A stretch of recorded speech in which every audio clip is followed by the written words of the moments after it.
So hello everyone, मेरा नाम I am Himanshu Jain. I am from Haryana. I got 44 this time. My optional. Yeah, sure. My optional was anthropology, and I secured 44th rank this time. And I did my graduation from computer science and post graduation from same stream.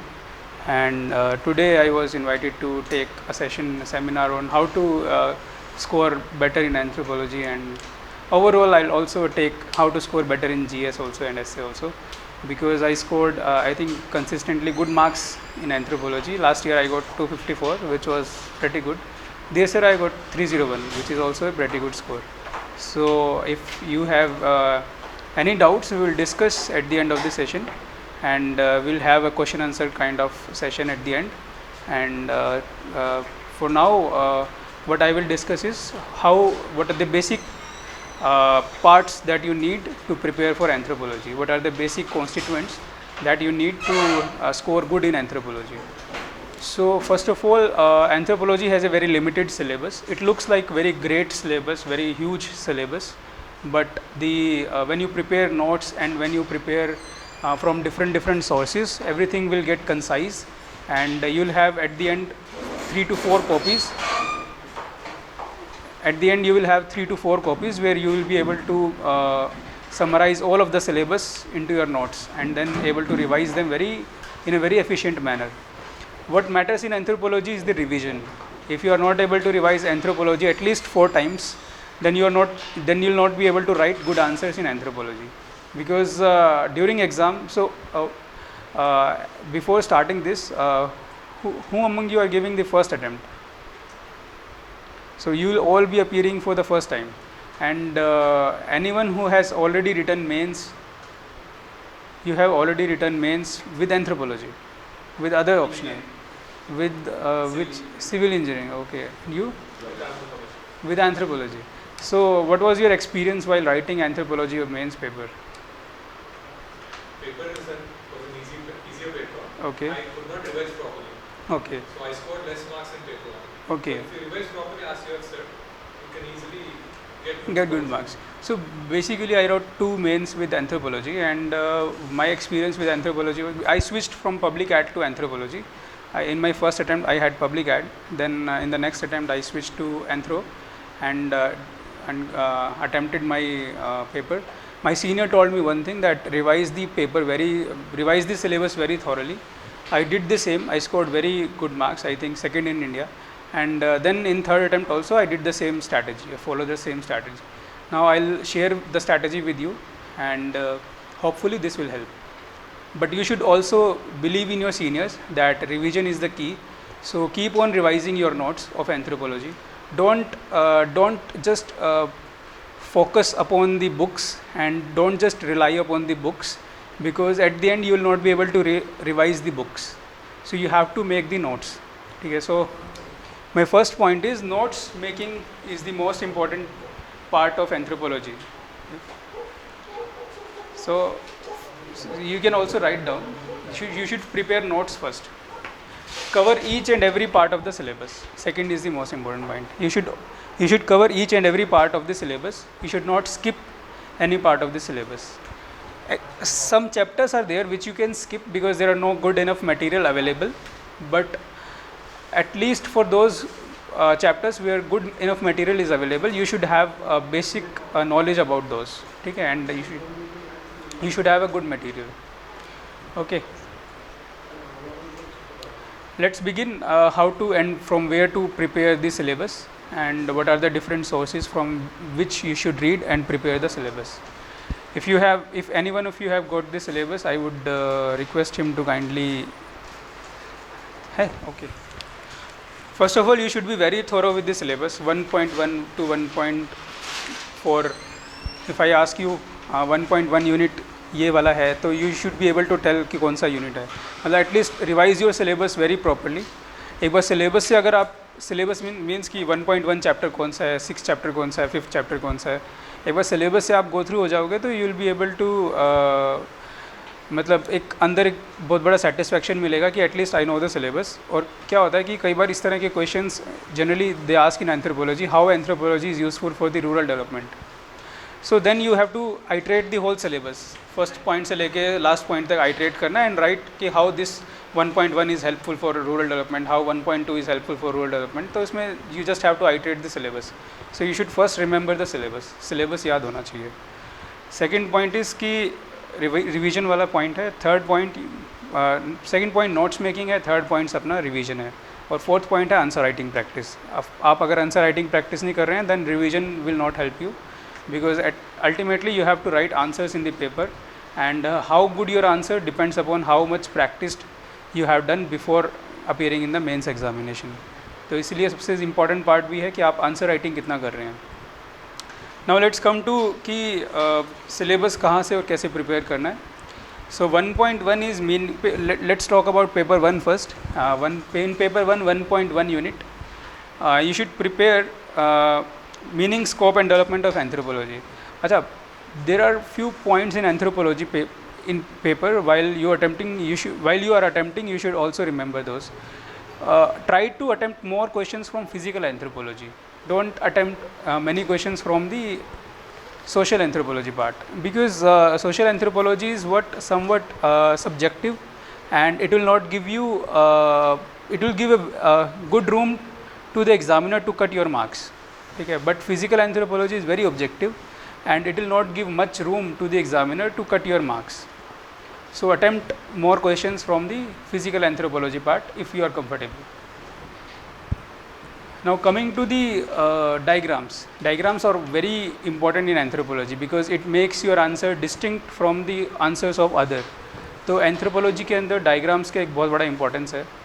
Diagrams, flow charts. Try to incorporate diagrams in as many questions as possible, and especially diagrams are very crucial in chapters like evolution. अगर आप evolution chapters के sequence को देखोगे तो उसमें आपको diagrams बनाने हैं, मतलब skull के diagrams हो गए, spinal cord का diagram होगा. You should be able to make diagrams from at least on the questions coming from those chapters. Then diagram is very crucial on the in the chapters like prehistory, Mesolithic, Neolithic.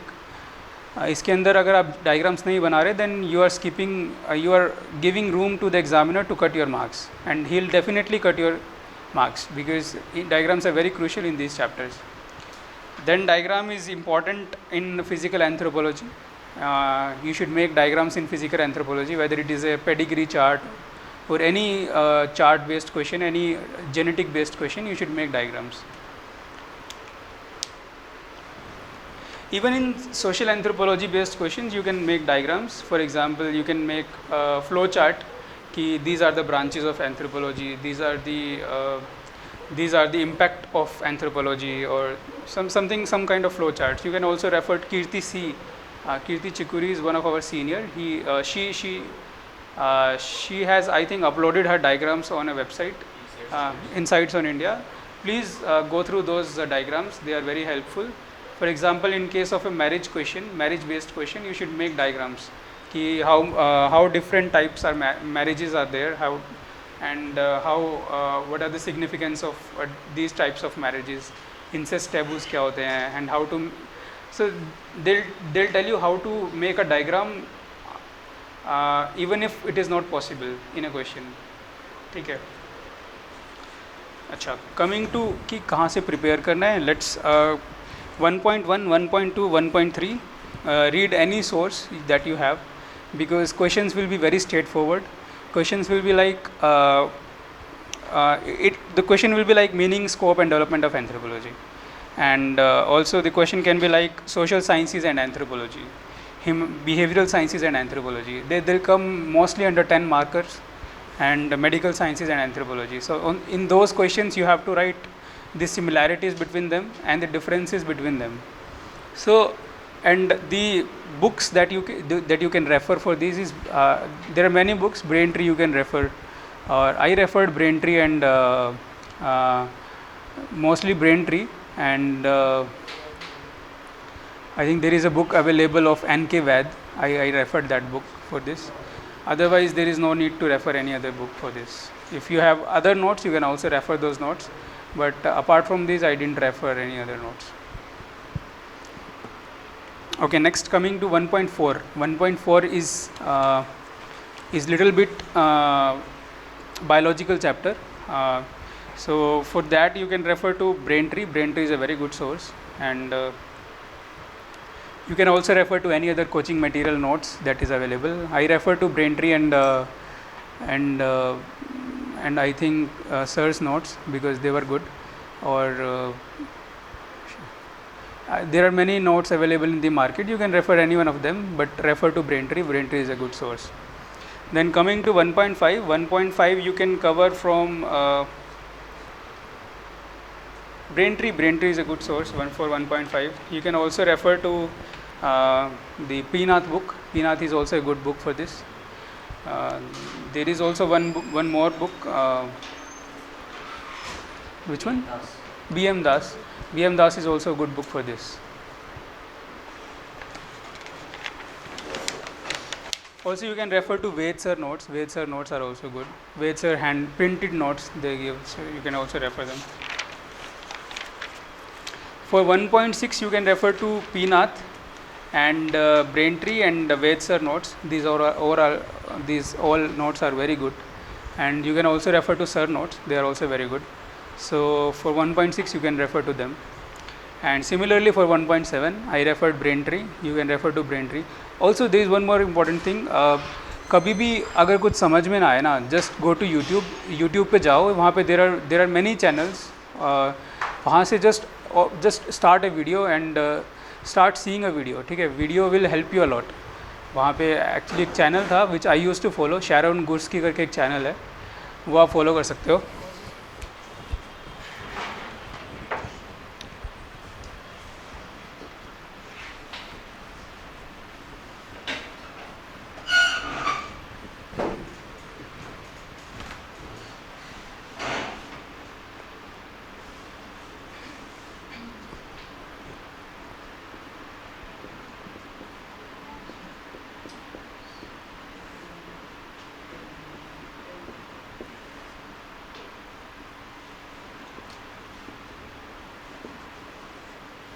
Sharon Gursky करके एक channel है YouTube पे. Actually she is some professor of anthropology. She takes very good lectures upon primatology. Primates पे बहुत अच्छे इन्होंने lectures लिए हुए हैं.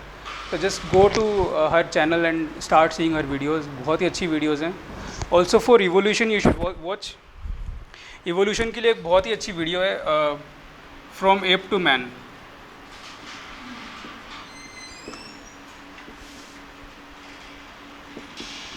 डॉक्यूमेंट्री है, यूट्यूब पे अवेलेबल है. You should go and watch. This is very very very interesting documentary and very you like this documentary and you will be able to clear your concepts. ठीक है, evolution के जो concepts हैं वो इससे काफ़ी क्लियर हो जाएंगे. एक बार ये डॉक्यूमेंट्री ज़रूर देख लो. एक बार नहीं, 2-3 बार देख लो. काफ़ी हेल्पफुल होगी ये डॉक्यूमेंट्री. उसके बाद यार इवोल्यूशन में just do one thing. make notes according to the question. जैसे for example there are 3 things that we need to cover in 1.6. First is phylogenetic status. Phylogenetic status क्या है उसका? If you refer to syllabus के अंदर क्या 3 चीज़ें पूछी हुई हैं. phylogenetic status, characteristics and geographical distribution. ठीक है, so you should be able to answer all of these 3 on any of these evolutionary species. किसी भी evolutionary species अगर पूछी जाती है उसके ऊपर ये तीनों चीज़ें आपको लिखनी है, आपको आनी चाहिए. जैसे फॉर एग्जांपल अगर उसने पूछा कि right phylogenetic status of Australopithecus, तो you should be able to describe the, उसका ब्रांचेस के साथ उसको डिस्क्राइब करना है कि where does Australopithecus lies in the evolutionary tree. कहाँ पे ऑस्ट्रेलोपिथिकस जो है वो स्टैंड आउट करता है. ठीक है, तो आपको तीनों चीज़ें पता होनी चाहिए and try to make notes according to that. ठीक है, उसके हिसाब से अपने नोट्स जो है बना लो.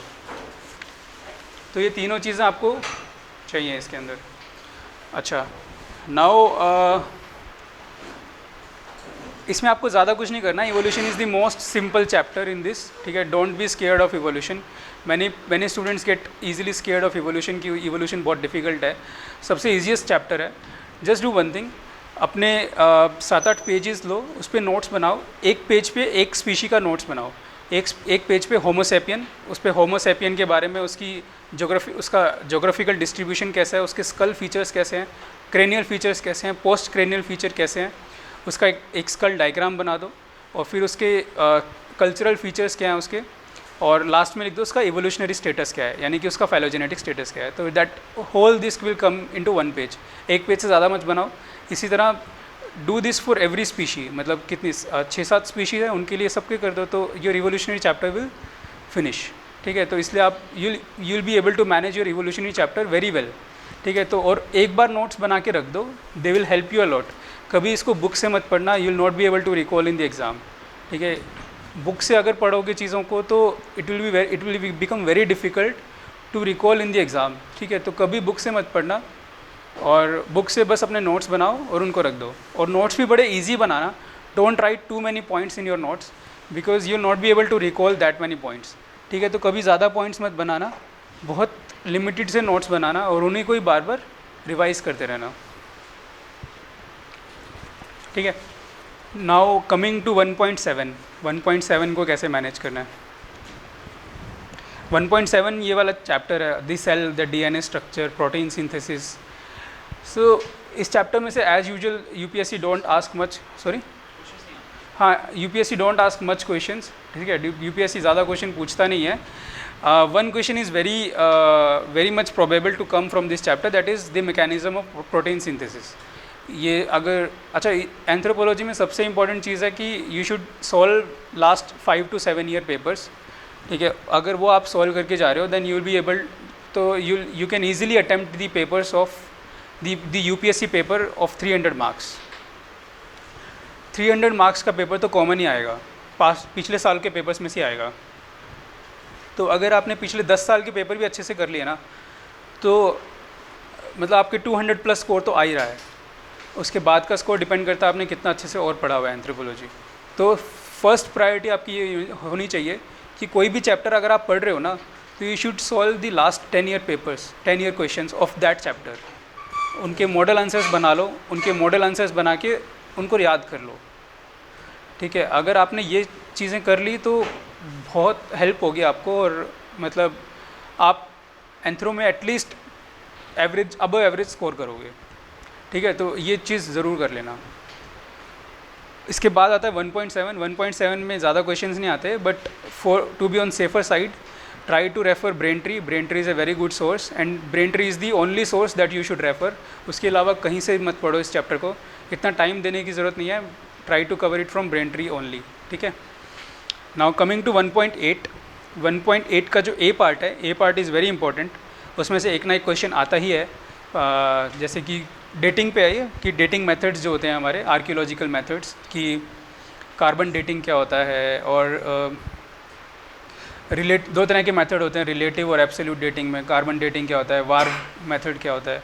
तो रेफ़र टू ब्रेनट्री और refer to any other Nadeem Hasnain book on general anthropology. एक नदीम हसनैन की पतली सी बुक आती है जनरल एंथ्रोपोलॉजी पे, try to refer that book.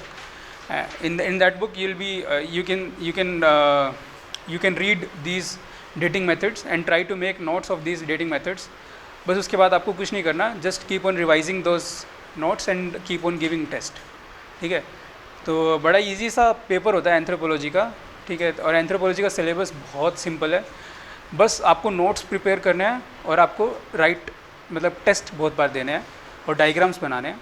You will score very good, और लास्ट 10 ईयर के पेपर ज़रूर सॉल्व कर लेना। इससे ज़्यादा कुछ ज़रूरत नहीं है एंथ्रोपोलॉजी में, बहुत ईजिली स्कोर करोगे एंथ्रो में। जब एंथ्रोपोलॉजी लिया था आई वॉज़ वेरी स्केयर्ड कि यार पबैट से स्विच कर रहा हूँ एंथ्रोपोलॉजी, तो कितना स्कोर आएगा नहीं आएगा, घर वालों का प्रेशर एंड फ्रेंड्स प्रेशर कि होगा नहीं होगा, रिवर्स स्ट्रैटेजी तो नहीं हो जाए, मतलब बाउंसर ना हो जाए कहीं है। बट सीनियर्स की गाइडेंस थी, सीनियर्स ने गाइडेंस दी और आई strictly followed that guidance. Last 10 year paper solve कर लो अच्छे से, मॉडल आंसर्स प्रिपेयर कर लो, डायग्राम्स बना लो, नोट्स बना लो, और उन्हीं को पढ़ लो बार बार, और टेस्ट लिख लो, सब हो जाएगा, अच्छे नंबर स्कोर। यस,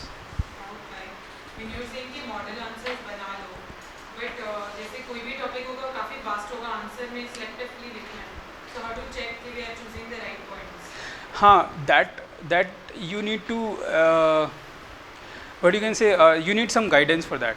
मतलब I joined some institute for that, specially for that कि I should be able to show answers of mine कि whether I am doing correctly or not. But ultimately what happened was कि 2015 में मैंने attempt दिया था, तो I didn't get call for interview. So I thought anthropology was the main culprit, but ultimately it was essay. So I joined some institute and I started showing my answers to him. But actually those answers which I prepared by my own, those answers were very good. So इसलिए try to prepare your own, start by yourself. Ultimately they will be very good. Don't worry कि मतलब ये answers model answers नहीं है, आपको 100% correct नहीं लिखना, मतलब at least you should be able to write 90%, वो हो जाएगा उसमें. Try to make an answer, मतलब कई बार मुझे दिखा लो, मतलब मुझे मेल पे कर दो या व्हाट्सएप कर दो, I will be able to help you out कि इसका आंसर होगा कि नहीं होगा. ये जैसे जेनेटिक काउंसलिंग एक क्वेश्चन आता है, बहुत ही फेमस क्वेश्चन है, तो उसमें मतलब अगर हम उसका मॉडल आंसर प्रिपेयर करने बैठेंगे तो बहुत लंबा आंसर हम उसका बना देंगे. बट आपको इतना नहीं करना है, आपको 10 से 15 नंबर के बीच में उसको लिमिट करना है. And what you should do is try to incorporate maximum number of parts का मतलब कि जेनेटिक काउंसलिंग की सिग्निफिकेंस क्या है, उसकी इंपॉर्टेंस और सिग्निफिकेंस क्या है, क्रिटिसिज्म क्या है, मतलब इनके अंदर 3-4 पॉइंट्स, इसके क्रिटिसिज्म में 3-4 points, and diagram of if any is there in genetic counselling, और कहाँ पे यूज़ होता है, यूसेज ऑफ जेनेटिक काउंसलिंग, और लास्ट में कंक्लूजन. आपको इतना आंसर प्रिपेयर करना है, that's it.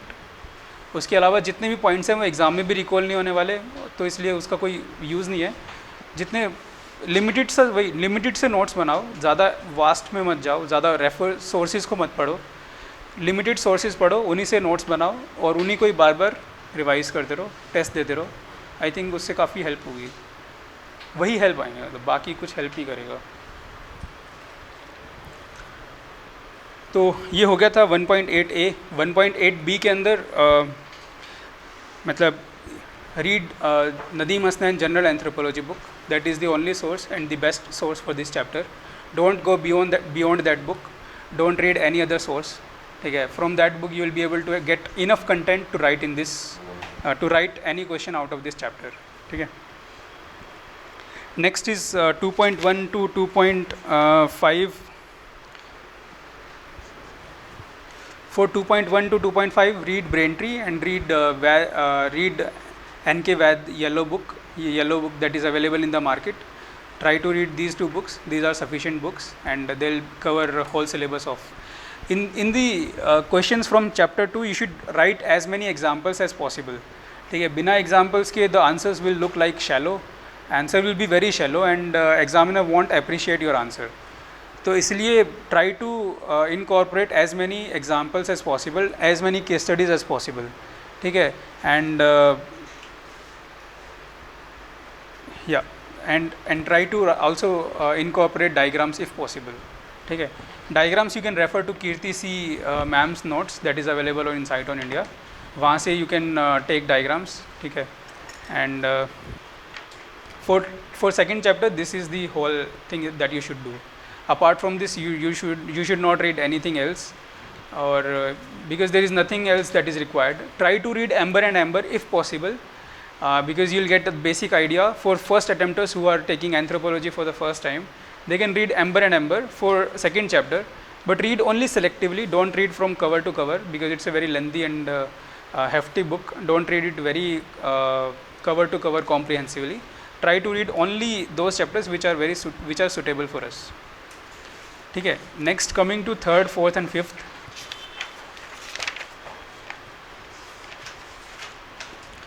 For third, fourth and fifth, you should refer to N.K. Vaid book and Braintree notes. You can refer to any other notes, for example, Sir's notes also. They are also very good.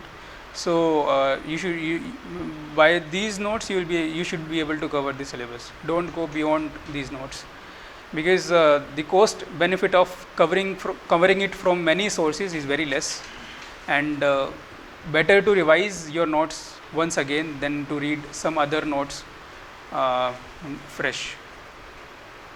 Okay,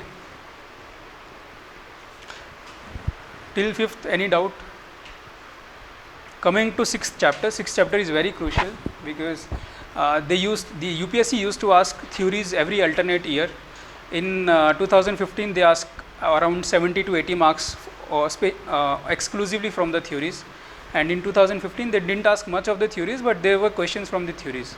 So I'm expecting a good number of questions in 2017. So for theories, there are various sources that you should cover, because there is no one single source from where you can cover all the theories. तो theories के लिए सबसे important जो source है वो है I think N.K. Vaid sir book, because that is the most important source for the theories. Because वहाँ से but उनकी बुक में भी सारी थ्योरीज अवेलेबल नहीं है, तो जो थ्योरीज वहाँ से मिलती हैं वहाँ से कवर कर लो. बाकी की थ्योरीज सॉरी माखनजा मैंने कभी नहीं पढ़ी. इट्स अ गुड बुक, मैंने कभी उसको रेफ़र नहीं किया, तो I am not able to tell कि कैसी बुक होगी वो. What I use to do was I use to download PPTs और lectures PPTs from the internet. Just write on the Google anthropological theories PPT. So वहाँ से आपको कुछ download हो जाएगा. लेक्चर्स की PDF वगैरह PPT वगैरह डाउनलोड होंगी जो डिफरेंट यूनिवर्सिटीज़ में किसी ने लिया होगा, तो वहाँ से आप नोट्स बना सकते हो उनके. ठीक है, कुछ थ्योरीज आपको मिल जाएंगी बुक्स के अंदर, जैसे हिस्टोरिकल पर्टिकुलरिज्म है, ये भी आपको मिल जाएगी. एम्बर में भी there are some theories that are given, तो वहाँ से भी आप कुछ पढ़ सकते हो. स्ट्रक्चरलिज्म एक थ्योरी है, वो कहीं से समझ नहीं आएगी, तो डोंट ट्राई टू, मतलब उसको एक मगअप ही कर लेना, उसको ज़्यादा समझने की कोशिश मत करना और इतना पैनिक मत होना, क्योंकि वो जिसने बनाई थी उसको भी समझ नहीं आई थी. तो हाँ, मतलब क्लोड लेवी स्ट्रोस था, मतलब उसने बनाई थी, पता नहीं उसको कभी समझ में नहीं आई कि इस थ्योरी में है क्या, कैसे करना है. तो अगर किसी को नहीं समझ में आ रही तो बिल्कुल डोंट गेट पैनिक. ठीक है, this theory is very irrelevant, but UPSC used to ask such irrelevant theories in the exams. तो try to avoid that question, वो question को avoid ही करना, because examiner को भी नहीं आती है तो he won't give you much marks. बाकी other theories are very simple, वो cover हो जाएंगे. मतलब classical evolutionism is given in N.K. Vaid. Historical particularism you can cover from Braintree, it is very good. ठीक है, functionalism you can cover from N.K. Vaid. Structuralism you can cover from N.K. Vaid also, उसमें दिया हुआ है, but समझ नहीं आएगी तो just mug it up. And culture and personality very good in N.K. Vaid.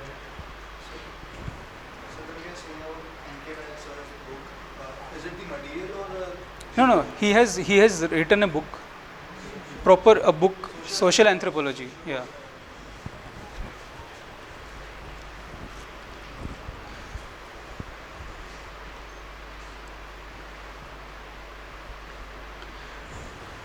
You can also read, there is one good source available on Murnal.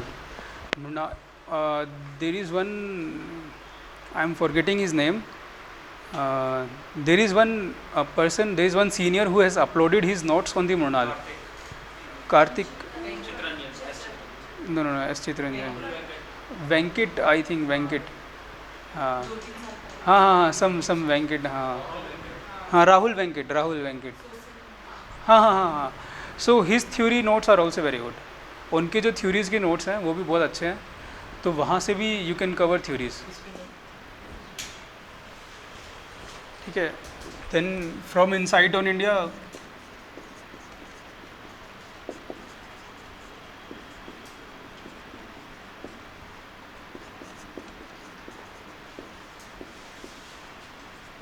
वहाँ से आप डायग्राम्स ले लेना.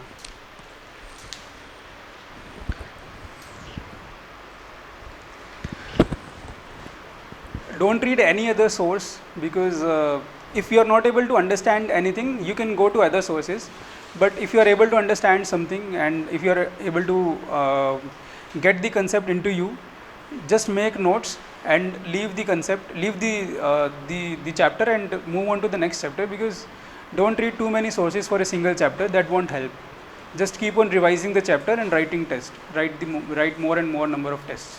That will help you better than referring a new source for the same chapter. Okay, now coming to the 7th and 8th, read it from Braintree and Vaid sir notes and sir's notes. These are the good sources. I think they'll suffice, because not many questions come from the 7th chapter. 7th chapter you can read from Braintree. Braintree is a good source. Then for 8th, you can read Braintree also. You can read Ved Sir notes also, and also Sir note also you can read, because they are also very good for 8th chapter.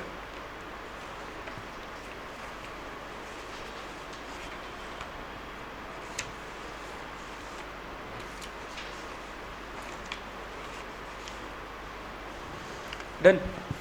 Any doubt in social anthropology, paper 1? Okay. Now coming to physical anthropology. Physical anthropology is most important part of paper 1. You should attempt at least you should attempt 150 marks paper from physical anthropology and 100 marks paper from the social anthropology, because question number 1 and 5 are compulsory. So try to choose 2 questions from physical anthropology, then 2 questions from social anthropology. Physical anthropology will reward you more than social anthropology. Some basic points regarding physical anthropology is: make diagrams and structure your answer very well. By structure I mean you should write first introduction, you should write, then you should make diagram regarding to the question, then you should write symptoms or any other problems associated with that, then you should write what are the futuristic options available and other things. So you should structure your answer very well, okay, so that examiner feels very good while checking your answers. Now coming to 9.1, for 9.1 you can refer to Braintree. Braintree is a good source. You can refer to Pinath. Pinath is also a very good source. So for physical anthropology, I referred 3 sources. One is Pinath. Pinath is very good. Second is Braintree. Braintree is also very good, because some concepts are not given in Pinath that you can refer to from Braintree. And also I referred some part from the Sir's notes and Vad Sir notes. So you can also go to them. Okay. सो वहाँ से भी कुछ चीज़ें ले सकते हो जो बाकी 2 स्टार्टिंग के सोर्सेज से आपको नहीं मिली हैं. You can collect it from there notes. Race and racism एक चैप्टर है इसके अंदर. 9.4 इज़ वेरी क्रूशियल चैप्टर. बहुत अच्छे से कर लेना और उसको बहुत अच्छे से स्ट्रक्चर कर लेना कि what are the symptoms, what are the problems, कितनी फ्रीक्वेंट होता है ये, कितनी फ्रीक्वेंसी में मतलब लोगों को अफेक्ट करता है ये. तो एक try to make a very good structure of this question, because UPSC usually ask this question every year. ठीक है, कोई ना कोई डिजीज़ देगा, कोई ना कोई एब्रेशन देगा, डिसऑर्डर देगा, एंड उसके ऊपर जब आंसर लिखने को बोलता है, try to write a very structured answer rather than in a haphazard manner, paragraph में कुछ भी लिख रहे हैं. तो एक अच्छे से स्ट्रक्चर करके आंसर लिखोगे, it will sound very good. ठीक है, और 9.1 to 9.4 वेरी क्रूशियल चैप्टर्स. इसमें से कुछ नहीं छोड़ना है, सब कुछ कवर करना है. और कमिंग टू 9.5, 9.5 में रेस एंड रेसिज्म बहुत ही इंपॉर्टेंट चैप्टर है. Try to cover it from the last year questions. First refer to last year questions, then cover this chapter. Otherwise you will cover unnecessary things also. तो इसलिए सबसे पहले ज़रूरी है कि एक बार लास्ट ईयर के क्वेश्चंस को आइटरेट कर लेना, क्या क्या आते हैं इसमें से, क्या क्या पूछते हैं. देन फिर उसके बाद कुछ नोट्स अवेलेबल हैं. पीनाथ में कुछ अवेलेबल है, ब्रेनट्री में कुछ अवेलेबल है. Try to makes notes from afterwards. ठीक है, उसके बाद फिर नोट्स बनाना क्वेश्चंस पढ़ने के बाद. और इसके लिए आप श्रीनिवास सर के नोट्स भी रेफ़र कर सकते हो, वो भी काफ़ी अच्छे हैं. मार्केट से या कहीं से अगर फ्रेंड से कुछ मिलता है तो you can refer.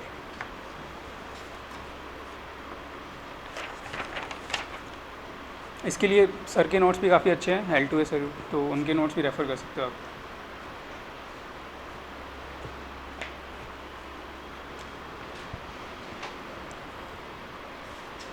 Nine 9.6 Braintree and sir's notes. Sir के नोट्स बहुत अच्छे हैं इससे. 9.6 और ब्रेनट्री भी काफ़ी अच्छा है. तो यहाँ पे कॉम्प्रिहेंसिवली यहाँ से कवर हो जाएगा. तो ब्रेनट्री और सर के नोट्स दोनों से कवर हो जाएगा ये.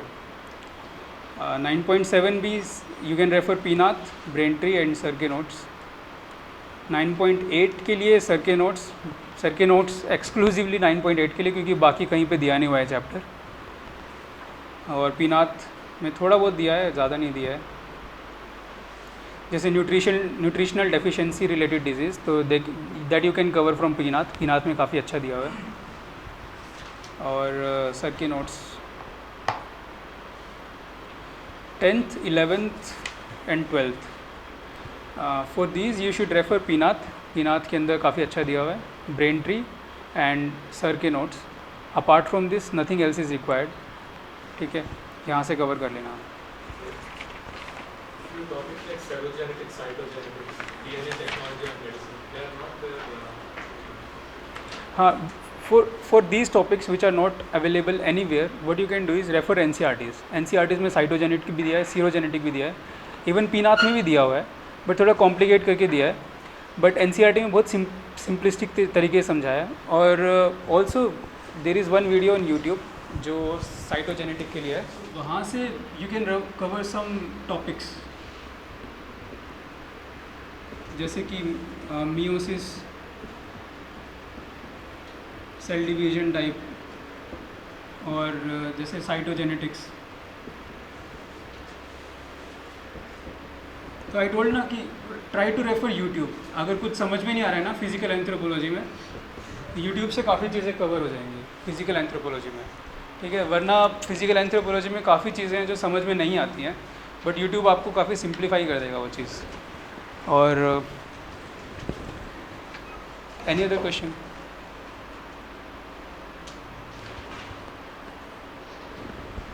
ठीक है, तो this is overall strategy for paper 1, ठीक है। कमिंग टू पेपर 2, पेपर 1 में किसी को कुछ डाउट है? सर मैंने काफ़ी सीनियर से बात की थी, वो बोले कि पेपर 1 और पेपर 2 में से कोई भी स्कोरिंग हो सकता है, डिपेंडिंग कि आपकी क्वालिटीज़ क्या है। आपकी क्वालिटीज़ क्या है? तो ऐसे लोगों का पेपर 2 में काफ़ी अच्छा स्कोर आता है, काफ़ी लोगों का पेपर 1 में आता है। तो और पेपर 1 का सिलेबस भी काफ़ी बड़ा है, अगर छोटे छोटे पॉइंट्स भी अगर आप निकालेंगे तो नोट्स बनाते वक्त काफ़ी ज़्यादा टाइम निकल जाएगा। आप दे रहे हो इस बार का मेंस? बॉर्डर पे ओके, यू आर राइट, काफ़ी टाइम निकल जाएगा नोट्स बनाते हुए। बट व्हाट हैपेंस कि जिन भी, जैसे कुछ मेरे फ्रेंड्स ने जिन्होंने नोट्स नहीं बनाए, तो दे रिग्रेट बिकॉज कि क्योंकि ultimately you will not be able to revise at the end. तो वो क्या करते थे, they use to come to me कि यार थोड़े से अपने नोट्स दे दे एंड विल रिवाइज, ठीक है। तो व्हाट आई वुड सजेस्ट, ज़्यादा नहीं करना है, मतलब right answers based upon last year question कि ये चैप्टर्स में से ये क्वेश्चन जो है 10 मार्क का आया हुआ है, तो उतने ही नोट्स बना दो, एक एक पेज में ट्राई टू समराइज थिंग्स।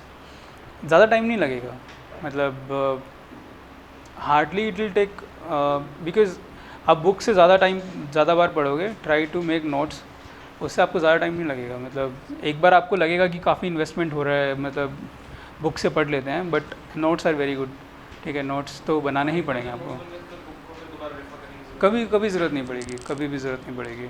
मतलब फिर तो आपको सिर्फ नोट्स पढ़ने हैं। और एंथ्रोपोलॉजी में क्या होता है कि मतलब आप नोट्स बनाओगे ना, तो आपका सारा सिलेबस 2 या 3 रजिस्टर में ख़त्म हो जाएगा। तो मतलब आपके फ्रेंड्स भी आपसे जलेंगे कि यार आपका नो ऑप्शनल जो है वो 2 दिन में ख़त्म हो जाता है।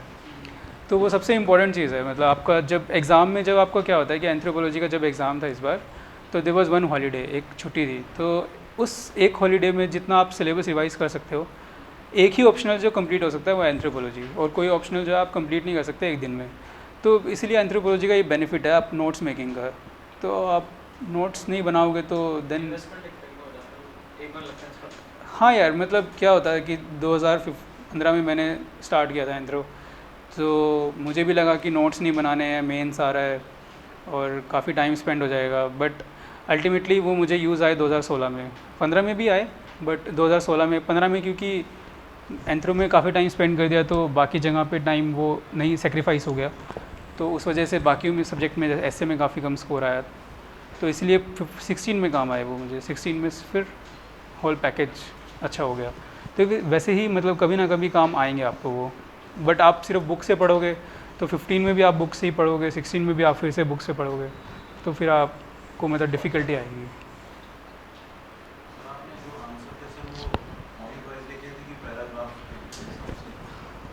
मैं कैसे करता था कि जैसे फॉर एग्ज़ाम्पल कोई क्वेश्चन है, जेनेटिक काउंसलिंग आया है, तो उसमें मैं पार्ट्स डालता था पहले कि जेनेटिक मतलब उसको मैं 3-4 पार्ट्स में ब्रेक कर दूंगा कि उसका मुझे सिग्निफिकेंस बताना है, उसका मुझे क्रिटिसिज्म बताना है, any other concept related to genetic counselling मुझे बताना है। तो 3-4 पार्ट, इंट्रोडक्शन बताना है, कंक्लूजन बताना है।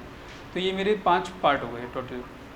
इन पार्ट्स के अंदर मैं पॉइंट्स लिख देता था कि इंट्रोडक्शन में 1-2 लाइन लिख दी, फिर उसकी सिग्निफिकेंस में 3-4 लाइन लिख दी, 3-4 पॉइंट लिख दिए, फिर उसके क्रिटिसिज्म में any other concept related to this में 3-4 पॉइंट और लिख दिए, फिर कंक्लूजन में क्रिटिसिज्म में 3-4 पॉइंट और लिख दिए, फिर कंक्लूजन लिख दिया।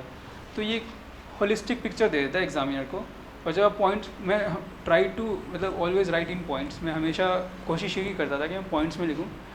अगर इन केस पॉसिबल ही नहीं है तो ट्राई टू राइट वो उसमें फिर आप पैराग्राफ में लिख सकते हो, और अगर पॉसिबल है तो ऑलवेज राइट इन पॉइंट्स, ठीक है। और डायग्राम्स डाल दो, डायग्राम्स तो बहुत इंपॉर्टेंट है। डायग्राम्स की क्या साइकोलॉजी होती है, अगर आप डायग्राम्स डालते हो ना तो एग्जामिनर को डायरेक्टली लगता है कि ही नो द कंसेप्ट, उसको कंसेप्ट तो पता है। तो एक एग्जामिनर की साइकोलॉजी बन जाती है कि स्टूडेंट को कंसेप्ट तो पता है तो अच्छा है और मार्क्स तो ठीक मिल जाएंगे। बट आप सिंपल आंसर लिखते हो ना तो उसमें एग्जामिनर को लगता है कि ठीक है, सिंपल आंसर तो कोई भी लिख सकता है, बट डायग्राम वही बनाएगा जिसको कंसेप्ट के बारे में थोड़ी डिटेल्ड नॉलेज है। तो डायग्राम से ये थोड़ा इम्पैक्ट पड़ता है। For world cultures, did you do any separate preparation or paper 2 was enough? Paper 2 For cultures. cultures, For Paleolithic, Mesolithic. Anyways, paper 2 we study all those. paper 2 we study about Indian only. For paper 1 we have to study for world.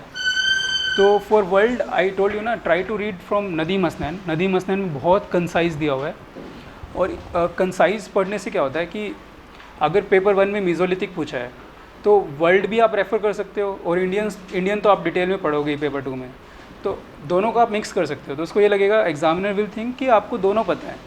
But अगर आप सिर्फ Indian लिख के आ जाओगे वहाँ पे तो then he'll deduct your marks, वो आपके मार्क्स काट लेगा, क्योंकि उसको लगेगा कि आपने सिर्फ इंडियन पढ़ा है।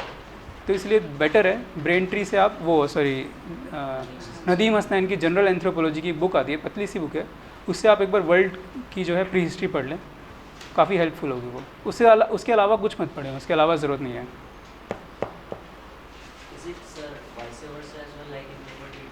नहीं, in paper 2 you should also write, you should only write Indian part. Try to make diagrams in compulsorily make diagram in prehistory, उसके अंदर डायग्राम ज़रूर बनाओ। What I use to do is, मैं तो India का एक map बना देता था। इंडिया के मैप में आई यूज़ टू शो कि साइट्स कौन कौन सी हैं मीज़ोलिथिक की, और एक यूट्यूब पे वीडियो है how to make map of India in 1 minute, वो वीडियो देख लो, बहुत अच्छी वीडियो है, उससे आप इंडिया का मैप सीख जाओगे बनाना। इस तरह की कुछ वीडियो है, अगर आपको आइडिया लेना है तो कुछ उसमें जस्ट कि आप गलत वीडियो ना देखो।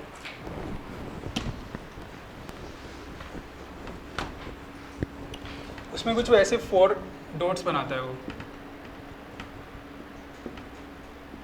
इस तरह की एक वीडियो है, फिर वो ऐसे ऐसे कुछ करेगा, यहाँ पे ऐसे बना देगा,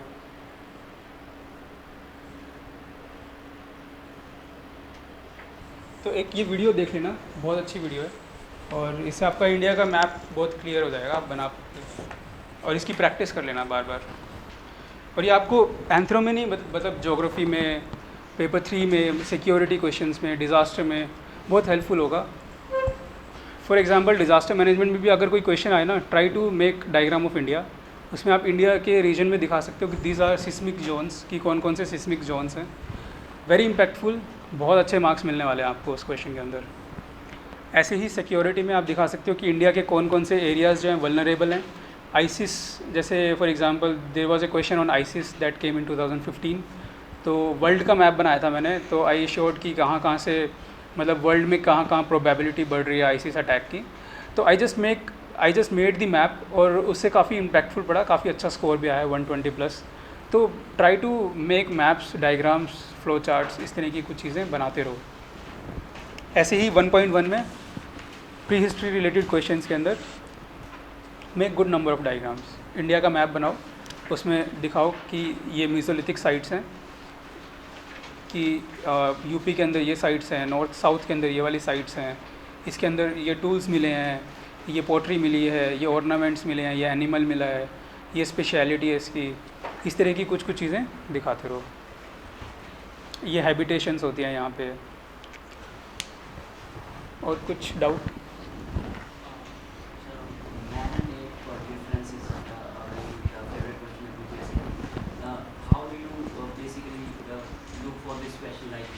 Do you differentiate parallel like this side man characteristic and this side ape characteristics, or first man characteristic and then ape characteristic? नहीं नहीं नहीं, आपको ऐसे कंट्रास्ट ही दिखाना है, Contrast. बट लाइन लगा के नहीं, वो एक थोड़ा गंदा तरीका होता है कंट्रास्ट दिखाने का।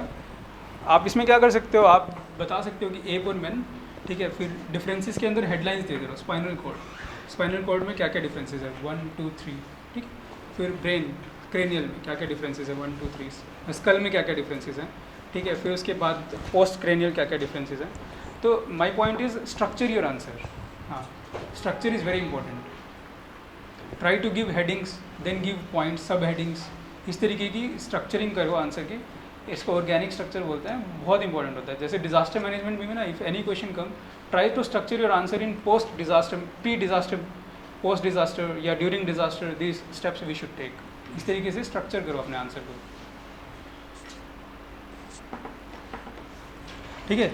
Now 1.2 1.3 you can cover from brain tree and sir's notes, they are good, ठीक है। You can also refer to Ved sir notes, they are also very good. तो डिफरेंट सोर्सेज से जहाँ से भी कुछ कुछ मटेरियल मिले, try to read those notes and make notes out of them. 1.1 के लिए try to read Muni Ratnam is a very good source for 1.1 and is the only source that is available. Otherwise तो पीपल जो मतलब लोग जो हैं वो they refer Indian anthropology by Nadeem Hasnain, but वहाँ पे इतना कॉम्प्रिहेंसिवली कवर्ड नहीं है। तो try to read Muni Ratnam में काफ़ी अच्छा कॉम्प्रिहेंसिवली कवर्ड है, वहाँ से आप कवर कर लो। और एक्चुअली मुनि Ratnam has made the notes from DK. Bhattacharya, वहाँ से उन्होंने नोट्स बनाए, but DK. Bhattacharya is a very lengthy book, उसको पढ़ने की ज़रूरत नहीं है।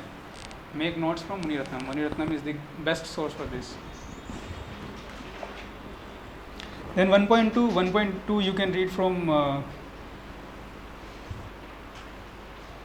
from Nadeem Hasnan, not Nadeem Hasnan, P. Nath and Braintree.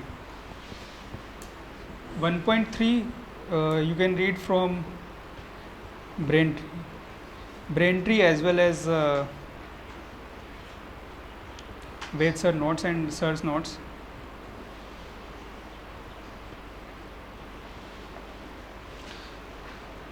For chapter 2 you can read Census of India, you can read Indian Anthropology by Nadeem Hasnan.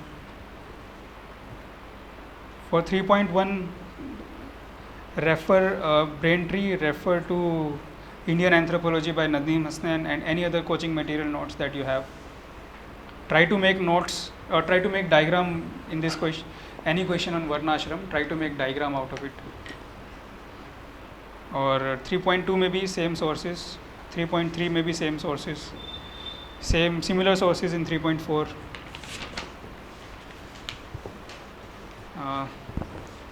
Actually for paper 2 Muni Ratnam notes are also very good.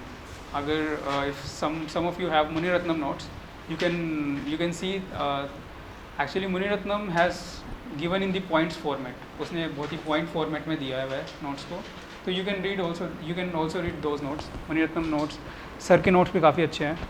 और brain वो जो Indian anthropology by Nadeem Hasnain है, that is also very good book, वो भी पढ़ सकते हो इसके लिए.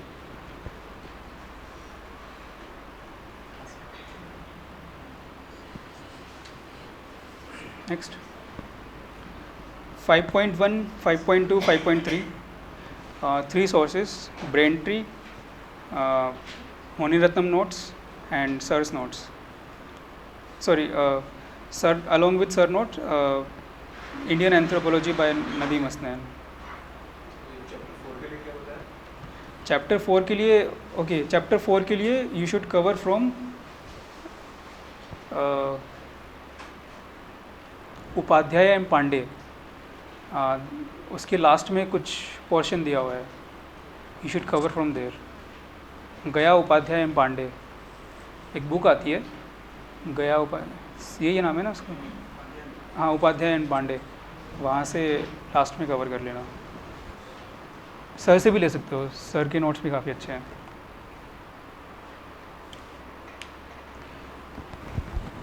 Any doubt in Indian anthropology?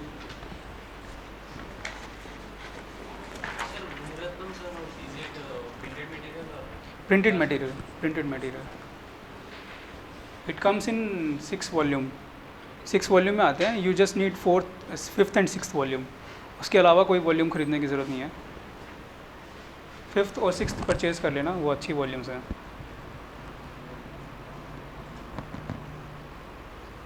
Next tribal anthropology के लिए जो सोर्सेज हैं, read from Muni Ratnam, read from Braintree, read from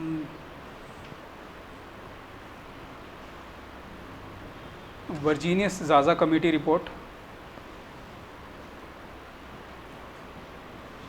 There is one committee established by government in 2013-14. Virginius Zaza, he was from Northeast. उनके अंडर एक committee establish हुई थी tribal के ऊपर. तो वो एक रिपोर्ट, बहुत अच्छी रिपोर्ट है. उनके बस रिकमेंडेशंस, उनके अंदर बहुत सारी केस स्टडीज़ हैं, वो नोट डाउन कर लेना अकॉर्डिंग टू चैप्टर्स के हिसाब से. और इसके लिए मणिरत्नम हो गया, ब्रेनट्री हो गया, tribal India by Nadeem Hasan, वो भी एक बहुत अच्छी बुक है. Don't read any source cover to cover, chapter wise चलते रहना. What I used to do is I used to put all my sources on the table, open a chapter कि मुझे 7.1 कवर करना है. सभी सोर्सेज में से 7.1 से रिलेटेड जितनी चीज़ें हैं वो देखो, उनके नोट्स बनाओ, बंद करके रख दो. ठीक है, वैसे करना है. वैसे नहीं कि आपने मुनि रत्नम लिया, कवर टू कवर पढ़ा उसको, फिर रखा, फिर दूसरा उठाया. वैसे मत करो.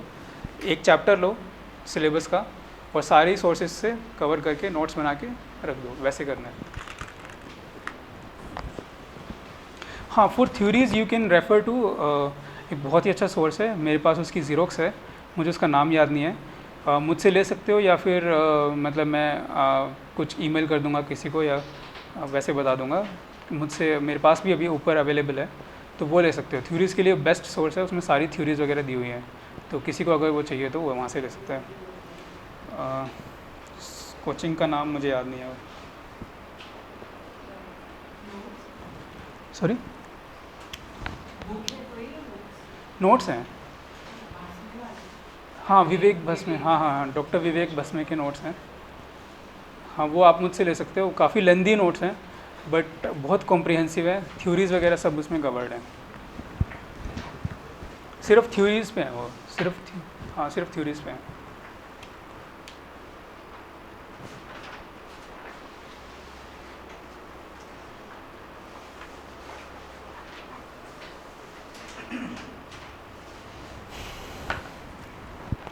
उसके बाद तो मतलब if you refer all this sources, उसके बाद ज़्यादा कुछ नहीं बचेगा.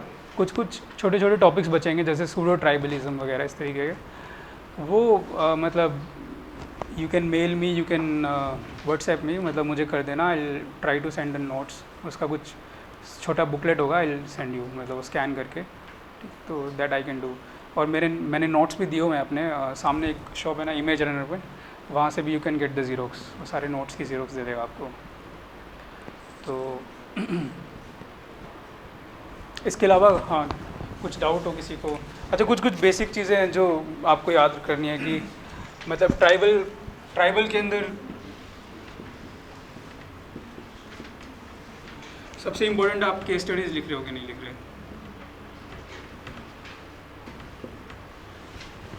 सबसे पहले तो आपको केस स्टडीज़ याद होनी चाहिए.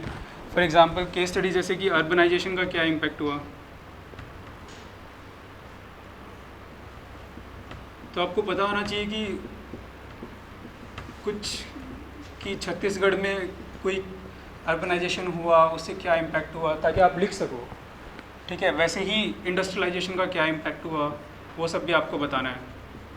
मतलब आपके पास एक केस स्टडी हैंडी होनी चाहिए कि अगर किसी ने पूछा कि इंडस्ट्रियलाइजेशन का क्या इम्पैक्ट हुआ है, तो you should be able to write वो केस स्टडी कि ऐसे ऐसे एक फैक्ट्री आई थी, उसने ये सब किया, उससे ट्राइबल को ये इम्पैक्ट हुआ. आपको लिखना है वो चीज़. सेकंड, आपको एक फ्लो चार्ट या डायग्राम बनाना है. अगर कोई भी ट्राइबल प्रॉब्लम आती है तो आपको बताना है कि वो ट्राइबल प्रॉब्लम जो है वो अलोन नहीं है। फॉर एग्जांपल ट्राइबल हेल्थ पे कोई वो पूछता है, तो आपको बताना है कि ट्राइबल हेल्थ सिर्फ एक प्रॉब्लम नहीं है, उससे एसोसिएटेड बहुत सारी प्रॉब्लम्स हैं। ट्राइबल हेल्थ अगर ख़राब होती है उससे एजुकेशन ख़राब हो जाती है, एजुकेशन ख़राब होती है तो वो पावर्टी वगैरह वाले इशू रहते हैं, और पावर्टी वाले इशू रहते हैं तो मनी, वो बॉन्डेड लेबर वगैरह की प्रॉब्लम आती है। तो इस तरीके का एक आपको स्ट्रक्चर डायग्राम क्रिएट करना है, और कोई भी इस पर क्वेश्चन हमेशा आता है।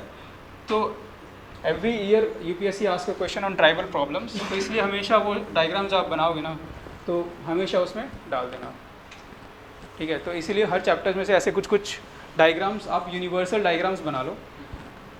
वो आपको यूपीएससी के जो लास्ट के क्वेश्चंस आए ना, लास्ट ईयर क्वेश्चंस जो हैं, उनके बेसिस पे आपको पता लग जाएंगे आपको किस तरह के डायग्राम बनाने हैं। इस तरह के कुछ रिलेटेड करते हुए डायग्राम्स वगैरह बना लो। मनी लैंडिंग कुछ इश्यूज होते हैं, इससे रिलेटेड मनी लैंडिंग दिखा दो, जैसे मनी लैंडिंग के कारण बॉन्डेड लेबर आ जाता है। तो वैसे कुछ रिलेट करके एक फ्लो चार्ट बना दो एंड ट्राई टू वो इनकॉर्पोरेट करो अपने आंसर में। उसके बाद बड़ी सिंपल है, मतलब सब कुछ कवर हो जाएगा इसके बाद, ठीक है। Any doubt? चलो क्वेश्चंस वगैरह डिस्कस कर लेते हैं। अगर किसी को कोई भी क्वेश्चन है किसी के रिगार्डिंग, यूपीएससी में किसी भी चीज़ के रिगार्डिंग, तो ही और शी में ask.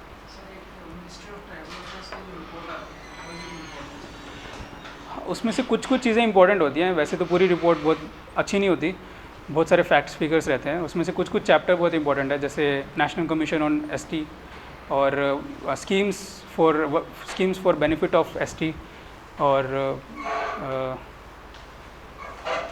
5th and 6th schedule के क्या क्या प्रोविजंस कैसे सक्सेसफुल हो रहे हैं, वो इंपॉर्टेंट हैं। वो 3-4 चैप्टर्स हैं, वो पढ़ लेना, बहुत इंपॉर्टेंट है। जैसे उसमें नई स्कीम्स जैसे इंट्रोड्यूस वन बंधु कल्याण योजना आई थी, तो वहाँ से वो रेफ़र कर ली थी, तो वो सब कर सकते हो। प्रैक्टिस, जितनी ज़्यादा आप प्रैक्टिस करोगे उतना ज़्यादा आप कंफर्टेबल हो जाओगे, और उतना ज़्यादा पेपर कंप्लीशन की प्रोबेबिलिटी बढ़ जाएगी। पेपर तो you should complete the paper, मतलब एट एनी कॉस्ट। अगर आपने पेपर छोड़ दिया तो मतलब 20 मार्क्स आपके एवरेज रिडक्शन हो ही जाएगा। तो don't leave any space in the paper को पूरा अच्छे से कंप्लीट करके आओ। उसकी एक ही स्ट्रैटेजी होती है कि जितनी आप प्रैक्टिस करोगे उतना ही आपके चांसेस बढ़ जाएंगे पेपर कंप्लीट करने के।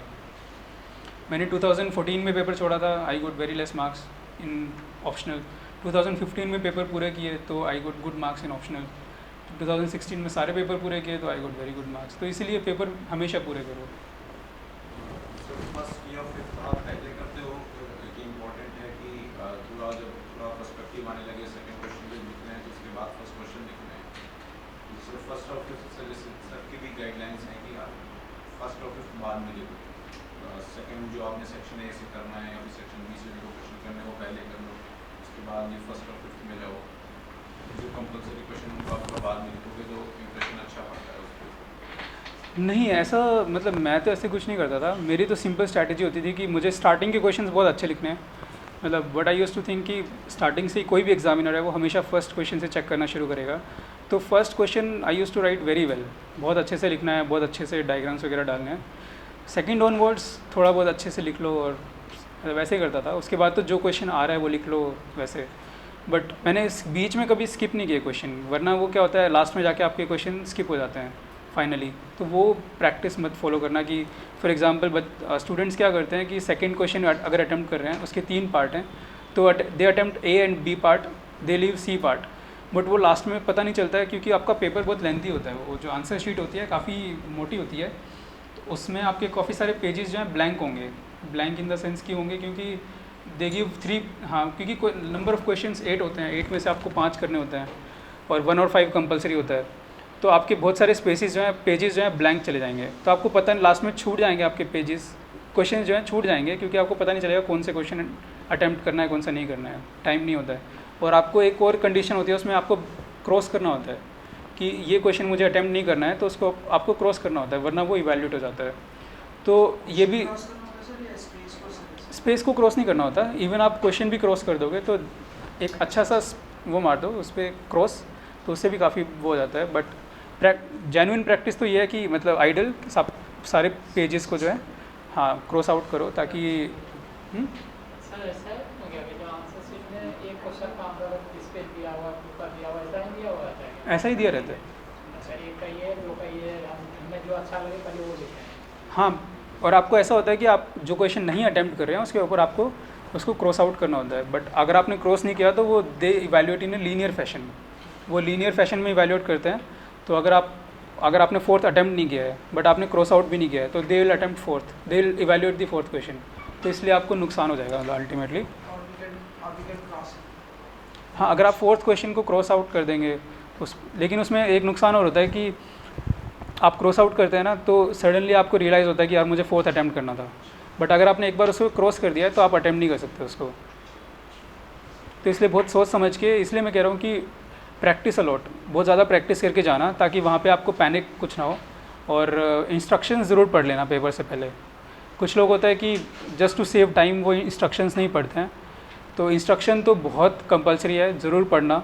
ऐसे के अंदर, पेपर के अंदर ही पढ़ना और इसके अंदर ही पढ़ना एंथ्रो में, वरना आप इतना बड़ा ब्लंडर करके आ जाओगे। फॉर एग्जांपल मेरा एक फ्रेंड था, ऑप्शनल में क्या होता है कि दे आस्क 8 क्वेश्चंस, इसका स्ट्रक्चर ऐसे रहता है पेपर का।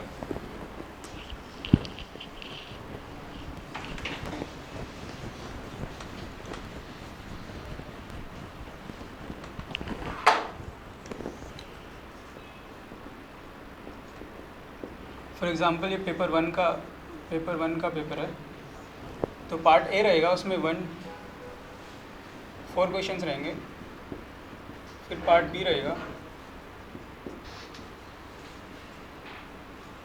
उसमें 4 क्वेश्चंस रहेंगे।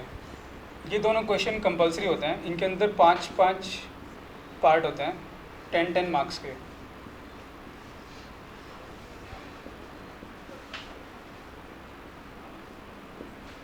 और हर एक क्वेश्चन जो है वो 50 मार्क का होता है। क्वेश्चन नंबर 2, 3, 4 और 6, 7, 8 इनके तीनों के और इसके तीनों के 3-3 पार्ट रहते हैं। या तो डिस्ट्रीब्यूशन 15-15 20 रहेगा, या 20-20 10 रहेगा, या जैसे भी रहेगा, कुछ कॉम्बिनेशन रहेगा। और बट हर एक ब्लॉक जो है 50 मार्क का होगा ये। और इसमें क्या होता है, आपको 2, 3, 4 में से और 6, 7, 8 में से एटलीस्ट 1 अटैम्प्ट तो करना ही है, मतलब एटलीस्ट 1 तो दोनों में से करना ही है। तो आपके पास ज़्यादा चॉइसेस नहीं होती। 4 क्वेश्चंस तो आपके हो ही गए, 1, 5 और इन दोनों में से एक, और इन तीनों में से एक, इन तीनों में से एक और इन तीनों में से एक। आपको एक क्वेश्चन और अटैम्प्ट करना है, वो आप कहीं से भी कर सकते हो। बट आप, ऐसा नहीं है कि आप यहाँ से तीनों क्वेश्चन आपने यहाँ के अटैम्प्ट कर दिए, ऐसा नहीं होगा, क्योंकि आपको 6, 7, 8 में से भी एक क्वेश्चन ज़रूर अटैम्प्ट करना ही है। तो इसलिए एक मेरा फ्रेंड था, उन्होंने क्या किया था कि ये 5 अटैम्प्ट कर दिए थे, तो अननेसेसरी उनके 50 मार्क्स जो हैं वो डिडक्ट हो गए, क्योंकि 6, 7, 8 में से आपको एक ना एक अटैम्प्ट तो करना ही है।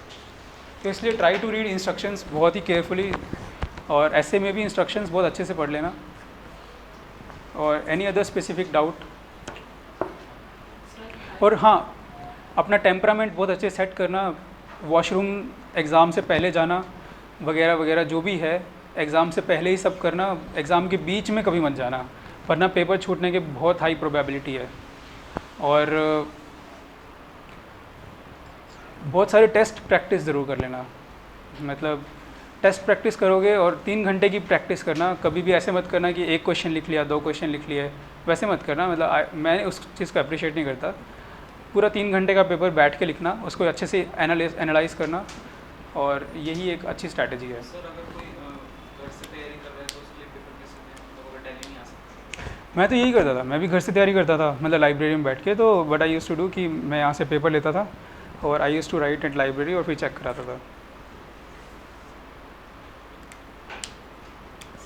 जो कंपल्सरी जो क्वेश्चन उसको हम बाद में लिख सकते हैं या पहले? कभी भी लिख सकते हो, बस छूटना नहीं चाहिए लास्ट में। So anything you can share on GS answer, and you got very good score. GS में भी सेम स्ट्रैटेजी फॉलो करते हैं। पार्ट्स लिखने हैं आपको। फॉर एग्जांपल कोई क्वेश्चन है, प्राइम मिनिस्टर जनधन योजना पे आया है, तो first of all just introduce की उसकी एक ब्रॉडर आपने हेडलाइन पकड़ ली कि this question is on financial inclusion. तो आप सबसे पहले तो बता दो, उसके ऊपर कोई फैक्ट बता दो कि फाइनेंशियल इंक्लूजन इन इंडिया ऐसा ऐसा हो रहा है, या जनधन योजना के अंदर हमने इतने इतने अकाउंट्स जो हैं ओपन करने का प्रोविज़न चल रहा है, ऐसे कुछ है। देन राइट, मैं तो ऐसे लिखता था कि उसके प्रोविजंस क्या क्या हैं, मतलब एक फर्स्ट पार्ट उसका क्या प्रोविजंस है, 1, 2, 3, 4, 5। सेकेंड पार्ट की गवर्नमेंट ऑफ इंडिया ने सॉरी उसके criticisms depend upon the question, उसकी क्रिटिसिज्म क्या क्या है। तो 1 2 3 4 5 फिर थर्ड पार्ट की what is government doing regarding financial inclusion other measures, तो 1 2 3 4 5। और fourth part how we can improve the situation 1 2 3 4 5। और अदरवाइज़ अगर मेरे पास इतना टाइम नहीं है कि मैं 20 पॉइंट्स लिखूँ तो I just make a diagram और फ्लो चार्ट कि फटाफट से आई मतलब उसको एक रैप अप कर दूँ आंसर को। ऐसे राइटिंग के लिए तो क्या करता था, last year I got 62 marks ऐसे, तो ऐसे में मुझे बहुत लो स्कोर मिला था, बाकी सब में प्रेटी डिसेंट स्कोर था और I missed cut off by 2 marks 2 to 3 marks. तो ऐसे के अंदर मैंने कैसे इम्प्रूव किया, 142 आया है मुझे। 142 वैसे इतना अच्छा नहीं है बट फिर भी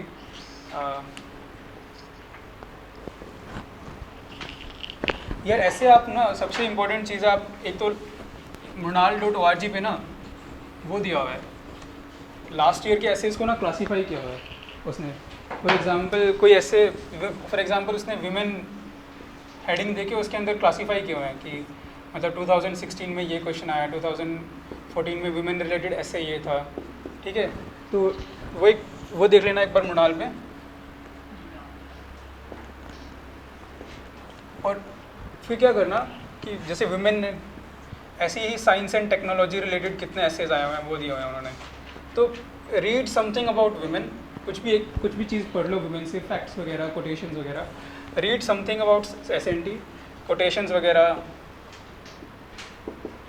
फैक्ट्स, और अटेम्प्ट 2 एसेज। इन दोनों में से ये 2 ऐसे अटेम्प्ट कर दो, पेपर लिख दो मत नहीं, कोई भी एक स्टैंडर्ड मटेरियल पढ़ लो, हाउ टू राइट, कोई भी एक स्टैंडर्ड बुक पढ़ लो, how to write an essay. Test series तो हाँ मतलब the point is you should write more and more test, ठीक है। वो तुम टेस्ट सीरीज पे लिखो, खुद लिखो, दैट डिपेंड्स अपॉन यू।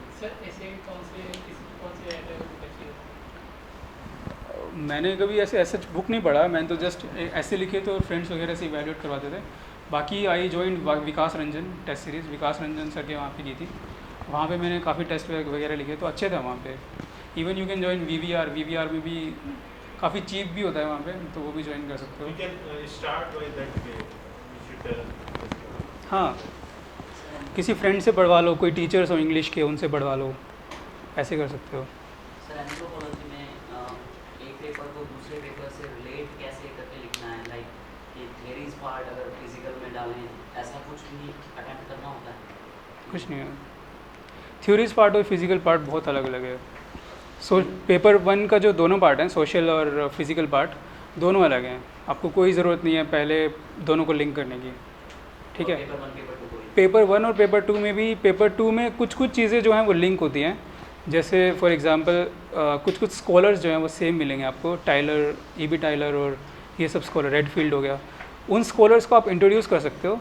ऐसा इतना ज़्यादा प्रोविज़न नहीं है कि आप जैसे पब्लिक एड में काफ़ी ज़्यादा रिलेशन होता है, काफ़ी रिलेट करना पड़ता है, वो एंथ्रोपोलॉजी में इतना रिलेशन नहीं है। मतलब as far as my experience is concern, मैंने कभी इतना ज़्यादा रिलेट नहीं किया क्योंकि पबैड में काफ़ी रिलेट करना होता था, इसमें इतना ज़्यादा नहीं है। बस थोड़ा बहुत आपको इंट्रोड्यूस कर दो, आपकी वहाँ पे भी ऐसे ऑथर ने यहाँ बोला था, वैसे ही हम यहाँ पे भी ऐसे कुछ कर रहे हैं। First we should make notes for that anthropology and then we can join test series, or we will do simultaneously both of them. You can do simultaneously. मतलब what I used to do was कि मैंने एक test series join कर ली, मुझे पता है next time जैसे अब सर की टेस्ट सीरीज़ है तो वो चैप्टर वाइज टेस्ट लेते हैं कि 1.1, 1.2, 1.3 का टेस्ट जो है वो नेक्स्ट वीकेंड है, तो I will prepare 1.2, 1.1 and 1.3 in this weekend and I will give test on one, मतलब next. Actually, like we are taking a test series for mains GS and we are taking for optional also. So we can do both of them simultaneously. हाँ, for that. हाँ बिल्कुल simultaneous, थोड़ा सा extra effort लगाना पड़ेगा आपको, but हो जाएगा। ऐसे की टेस्ट सीरीज़ के लिए कोई एफर्ट नहीं लगता है। Like if I am not clearing this year, so in these 3 months I can do like I have not done essay also and optional and GS. So how can I use this time for these 3 things? For example if somebody is not writing mains this year और उसको ये time utilise करना है, तो मैं तो यही बोलूँगा कि मतलब join some good test series, GS की भी, एसए की भी और ऑप्शनल की भी, और एनी टू फॉर नाउ, कि या तो जीएस की या ऑप्शनल की, या अगर आप बिल्कुल भी आपने ऑप्शनल नहीं पढ़ा है या जीएस नहीं पढ़ा है तो कोई भी एक टेस्ट सीरीज़ ज्वाइन कर लो और try to follow that test series very strictly. जैसे फॉर एग्जांपल आपने एंथ्रोपोलॉजी की ज्वाइन कर ली तो एंथ्रोपोलॉजी की टेस्ट सीरीज़ ज्वाइन करो, बहुत स्ट्रिक्टली फॉलो करो उसको। जब भी टेस्ट शेड्यूल्ड है, टेस्ट देने आओ, नोट्स वोट्स बना के आओ, रिवाइज करके आओ, तो आपका एंथ्रोपोलॉजी प्रिपेयर हो जाएगा विद इन फ्यू मंथ्स। और फिर उसके बाद जीएस वगैरह ज्वाइन कर लो, बट साइमल्टेनियसली एंथ्रोपोलॉजी के भी आंसर्स लिखते रहो। ऐसे नहीं कि आपने एकदम पैक करके रख दिया, उसको भी एक साथ साथ में लिखते रहो आंसर्स, और बहुत जीएस एंड एंथ्रोपोलॉजी को साइमल्टेनियसली चलाते रहो। GS, for what subjects we need to make notes, like for polity we have that book Lakshmikant. उनकी नोट्स की ज़रूरत नहीं है। We don't need notes. In which subjects we need, like we must make notes. Economics में आप notes बना सकते हो, इकोनॉमिक्स में, Like current क्योंकि affairs. करंट अफेयर्स देखो, आपको पेपर 2 जो मेंस है, पेपर 2 का जो जीएस पेपर 2 है, और पेपर 3 जो जीएस का है, उसके लिए आपको नोट्स तो चाहिए, मतलब वरना आप पेपर अटेम्प्ट नहीं कर सकते या रिवाइज नहीं कर पाओगे। तो जो आप न्यूज़पेपर पढ़ते हो ना, उसके तो नोट्स आप ज़रूर बनाओ, और साथ साथ में आप मतलब try to give more and more papers, ठीक है। और इकोनॉमिक्स के नोट्स बना सकते हो जो स्टैंडर्ड सोर्सेज हैं वहाँ से। एनसीईआरटीज़ आपको लगता है कि कुछ अच्छी एनसीईआरटीज़ हैं, वहाँ से नोट्स बना सकते हो। ज्योग्राफी के नोट्स बना सकते हो, इसके अलावा ज़रूरत नहीं है। Most of the question polity comes from current affairs. हाँ, इसलिए जीएस के लिए इतना ज़्यादा नोट मेकिंग की ज़रूरत नहीं है। जीएस के लिए try to make notes of current affair itself, उसके नोट्स बहुत अच्छे से बना लो, क्योंकि करंट अफेयर से ही पेपर आता है मोस्टली।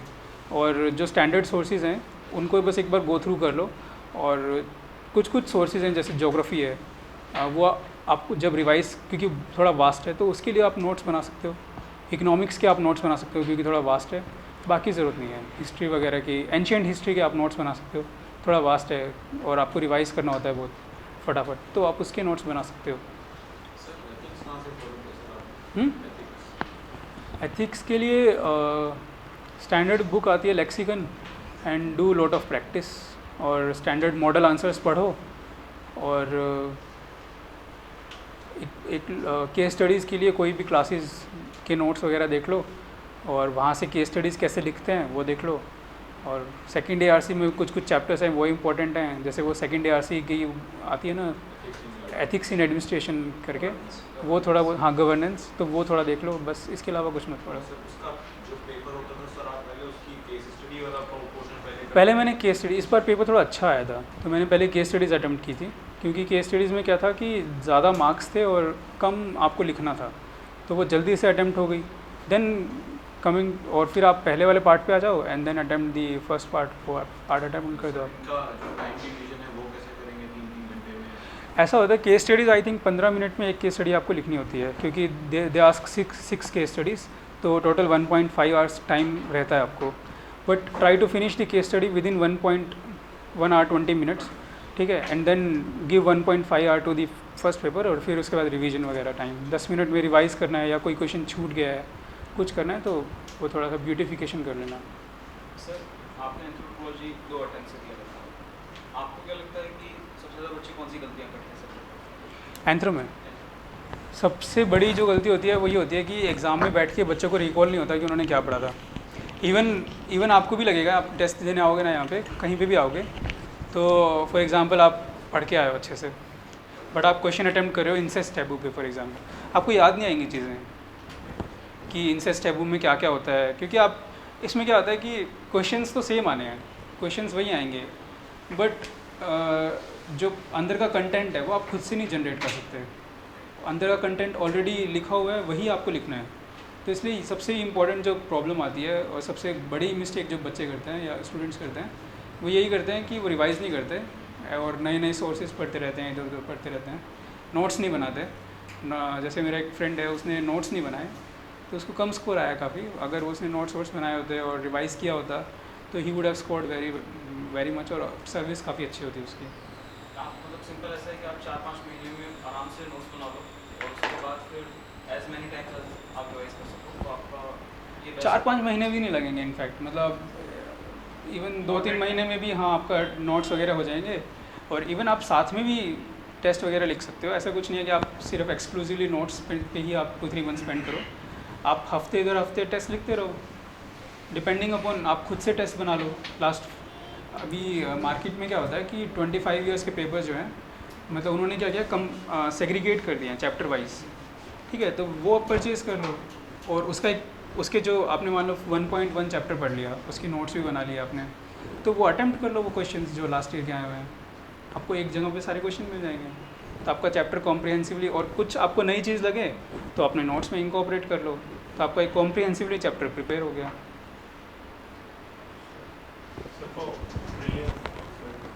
प्रीलिम्स, हाँ एक सेकेंड, मेंस से रिलेटेड ख़त्म कर लेते हैं पहले। How were you dividing time after prelims for optional and GS? Actually क्या था कि because I had already anthropology in 2015 attempt, ठीक है। तो this time what was my strategy कि मेरा सब कुछ प्रिपेयर्ड था, तो आई जस्ट नीड रिवीजन। मैं रिवाइज करता था एक दिन पहले बैठ के और अगले दिन 2 टेस्ट देता था। तो आई रोट अराउंड 80 टेस्ट, इसके अराउंड मैंने टेस्ट लिखे थे काफ़ी। तो क्योंकि मैंने ऑलरेडी अटेम्प्ट दिया हुआ था 2015 में, बहुत ये था कि कैसे टाइम मैनेज करूँ, एंथ्रोपोलॉजी भी पढ़ना है, जीएस भी पढ़ना है, ऐसे भी प्रैक्टिस करना है। उसके लिए आप क्या कर सकते हो कि join a good test series, ठीक है। उस टेस्ट सीरीज़ के साथ चलो, जैसे आपने जीएस की टेस्ट सीरीज ज्वाइन कर ली, आपने एंथ्रो की भी टेस्ट सीरीज ज्वाइन कर ली, तो आप उसके साथ चलो। एंथ्रो का टेस्ट है 1.1 1.3 चैप्टर्स का, तो वो प्रिपेयर करो इस हफ्ते। और जीएस का मान लो सिक्योरिटी का टेस्ट है, वो प्रिपेयर करो, go and write test. My question was something different. I just want to say, last year I personally had given 70% time to GS and only 30% to optional, but that was a wrong strategy. So I wanted to see how you had shared your time between these two. हाँ, मैंने बताया ना कि मैंने कभी ऐसे exclusively नहीं कि मुझे 30% एंथ्रो को देना है और इतना जीएस को देना है। I use to join a test series. मैंने एक अच्छी सी sectional wise test series join कर ली। जैसे जीएस के लिए मैंने विजन की 24 टेस्ट वाली टेस्ट सीरीज ज्वाइन कर ली और एंथ्रो के लिए सर वाली टेस्ट सीरीज ज्वाइन कर ली। तो आई नो कि ये संडे को मेरा इसका टेस्ट है, तो I need to prepare this chapters from anthropology and I need to prepare this chapter from GS, तो मैं उतना ही करूँगा, ठीक है। तो ये इसमें टाइम डिवीजन अपने आप ही मैनेज हो जाएगा। मतलब hopefully I answered your question. Sir जैसे मार्केट में भी आपके नोट्स अवेलेबल हैं, तो अगर बुक्स पढ़ने का कम टाइम है, तो अगर एक बार एक बेंच भी पढ़ रखा है एक रीडिंग में, तो आपके नोट्स पढ़ के भी पूरा सफाइस हो सकता है? यार ये बात बिल्कुल सही है। एक्चुअली क्या था, मेरे टाइम पे भी राहुल वेंकट के नोट्स अवेलेबल थे, भस्मे के नोट्स, डॉक्टर विवेक भस्मे के नोट्स अवेलेबल थे, बट वो आपको पिक्चर मेमोरी नहीं बनेगी आपकी जब तक आप खुद से नोट्स नहीं बनाओगे। तो अल्टीमेटली आप जब नोट्स बनाते हो ना, तो आपको एक पिक्टोरियल मेमोरी आ जाती है कि मैंने इस पेज पे ऐसे लिखा हुआ था, तो वो आपकी खुद की पर्सनल हैंड राइटिंग से ही आएगी आपको। आप मेरे नोट्स पढ़ सकते हो, उसमें कोई प्रॉब्लम नहीं है, बट आपको अल्टीमेटली वो बुक की तरह ही रहेगा आपके लिए। कभी आपको याद नहीं होंगे वो, मतलब अच्छे से अंदर नहीं बैठेंगे आपके। GS3 आप बता सकते हैं अपने कहाँ से कैसे? Mains GS3 GS3 mains for economics refer Mrinal और current affairs, for security refer Ashok Kumar book and current affairs, for environment refer current affairs, for disaster management refer NCERTs की बुक्स एंड मिनिस्ट्रीज़ की कोई रिपोर्ट वगैरह डिज़ास्टर मैनेजमेंट पे, और वो ARC आती है एक डिज़ास्टर मैनेजमेंट पे, उसकी बस रिकमेंडेशंस पढ़ लेना सफिशिएंट है। 19-20 पेज की रिकमेंडेशंस है उनकी। For SNT refer current affairs, बस। मतलब mostly they ask current affairs, ठीक है। They won't ask traditional questions. अगर ट्रेडिशनल पूछा भी है तो you will be able to answer, क्योंकि आपने प्री तो पढ़ा ही हुआ है। तो mostly they ask from current affairs. For SNT read, you can read Vision also. Vision की जो मेंस 365 आया था लास्ट ईयर, उसमें काफ़ी चीज़ें उन्होंने ट्रेडिशनल इंट्रोड्यूस की हुई हैं। जैसे नैनो टेक्नोलॉजी के बारे में उन्होंने ट्रेडिशनली बताया हुआ है, कैसे कैसे नैनो टेक्नोलॉजी आई, डेवलपमेंट कैसे हुआ, क्या क्या उसके कंपोनेंट हैं, कार्बन नैनो ट्यूब्स क्या होते हैं। तो वो एक बार देख लेना, वो भी काफ़ी अच्छा सोर्स है SNT के लिए। सिक्योरिटी के लिए भी इस तरह के कुछ सोर्सेज देख लेना, तो ये ठीक है, सफिशिएंट है। Main thing is writing practice. अगर आप राइटिंग प्रैक्टिस कर रहे हो ना, तो you score good. Reading is not the main thing. मतलब व्हाट आई फाउंड वाज कि फर्स्ट अटेम्प्ट वाले का सिलेक्शन और फोर्थ अटेम्प्ट वाले के सिलेक्शन में the only difference is the writing practice, not the reading abilities. उसने कितना पढ़ा है वो मैटर नहीं करता है, उसने कितना लिखा है वो मैटर करता है. That you can read from Mrunal ने बहुत अच्छा समझाया हुआ है. You can also read from Vision के जो हैंड आउट्स आते हैं ना वेबसाइट पे, कहीं से मिल जाएंगे मार्केट में, वहाँ से पढ़ सकते हो. You can read from Vajiram, कहीं भी कोई भी कोचिंग सोर्सेज से अवेलेबल.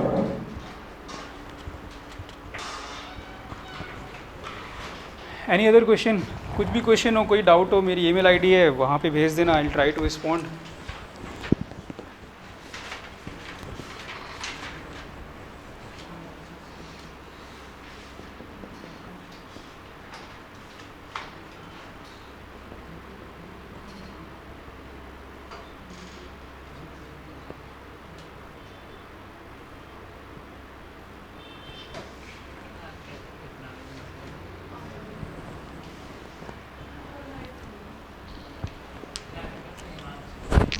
ये डॉट है,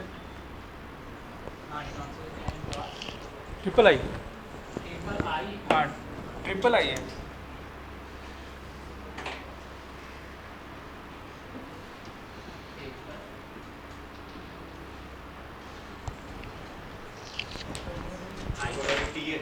हाँ TH.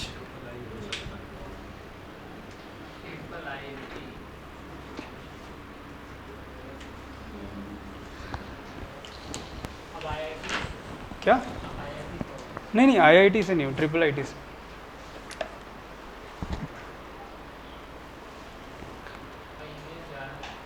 हाँ एनी अदर क्वेश्चन? अगर ऑनलाइन टेस्ट लगानी है मेंस राइटिंग के लिए, क्योंकि मैंने जो आपसे पहले पूछा था कि मैं दिल्ली में नहीं रहूँगा, मुझे घर से तैयारी करनी पड़ेगी, तो वहाँ से मैं कैसे एंथ्रोपोलॉजी का मेंस करना है? आई थिंक बहुत सारी टेस्ट सीरीज़ ऑनलाइन रन करती हैं. या फिर घर पे टेस्ट पेपर भेज देते हैं जैसे? हाँ बहुत सारी टेस्ट, जैसे आई थिंक सर भी ऑनलाइन टेस्ट सीरीज़ रन करते हैं. मतलब वो सफाइस करेगा ना, ऐसा नहीं कि दिल्ली में नहीं कोई ज़रूरत नहीं. नहीं बिल्कुल नहीं.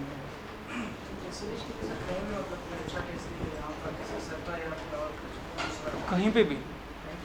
बट सर की टेस्ट सीरीज़ में एक फ़ायदा होता है कि वो थोड़ी मॉड्यूलर है. मतलब जैसे सेक्शनल वाइज है, चैप्टर 1. बाकी जगह पे क्या है कि मतलब पूरा पेपर 1 का टेस्ट, आधा पेपर 1 का टेस्ट, फिर वो प्रिपेयर नहीं हो पाता है टाइमली. तो इसलिए मैं सोचता था कि उसमें क्वेश्चंस भी ज़्यादा कवर नहीं हो पाते हैं. तो सर की टेस्ट में ये बेनिफिट होता है कि आप मॉड्यूलर आपको टेस्ट सीरीज़ मिल जाती है. मतलब पेपर चेक में यार थोड़े से इश्यूज हो सकते हैं. मतलब हाँ, तो लास्ट ईयर तो थे इश्यूज. मतलब सर ऑल्सो एग्री कि मैंने सर से ये भी डिस्कस किया था कि सर मतलब लास्ट ईयर काफ़ी इश्यूज थे आपके चेकिंग में. तो सर ने बोला है थोड़ा इम्प्रूव करेंगे, बाकी देखो क्या होता है.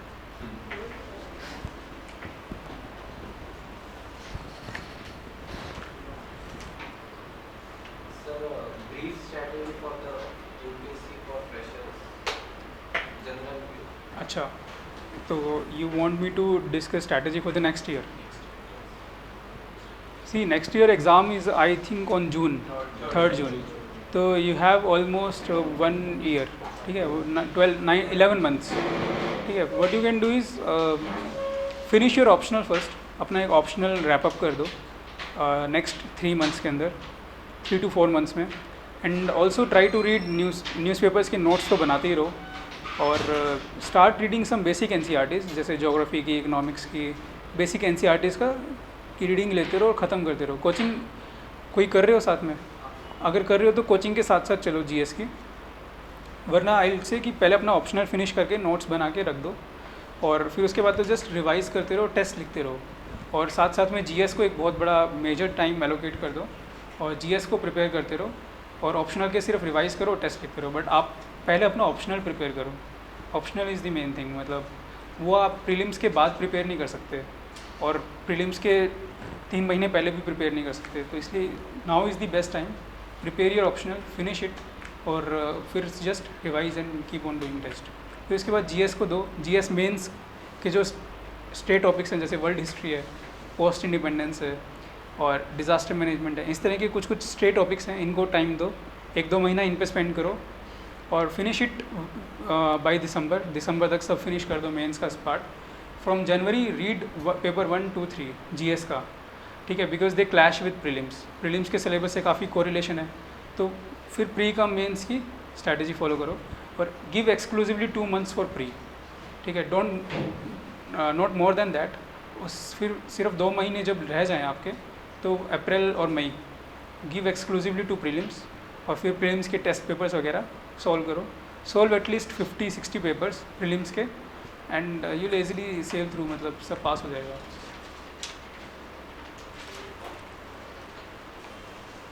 और प्रीलिम्स के बाद तो just revise and give test, ठीक है, ये करना है।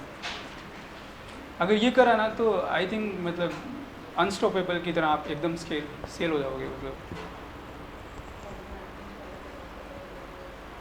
Any other question, doubts?